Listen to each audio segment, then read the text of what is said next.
রাজধানীর পল্লবীতে ৭ বছরের স্কুলছাত্রী রামিসা আক্তারকে হত্যার ঘটনায় ঘাতক সোহেল রানা আদালতে স্বেচ্ছায় স্বীকারোক্তিমূলক জবানবন্দি দিয়েছেন। জবানবন্দিতে দ্বিতীয় শ্রেণীর এই শিক্ষার্থীকে নির্যাতনের পর শ্বাসরোধে হত্যা এবং তার নিথর দেহ থেকে মাথা বিচ্ছিন্নের লোমহর্ষক কাহিনী উঠে এসেছে। বুধবার ঢাকা মেট্রোপলিটন ম্যাজিস্ট্রেট আমিনুল ইসলাম জুনাইদ তার জবানবন্দি রেকর্ড করেন।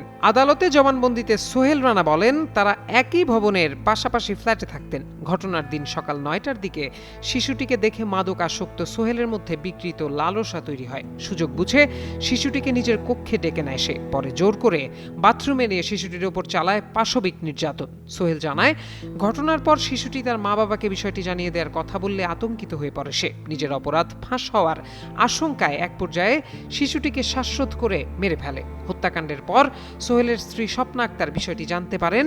পরে স্বামীকে বাঁচাতে লাশ গোপন করার পরিকল্পনা করেন।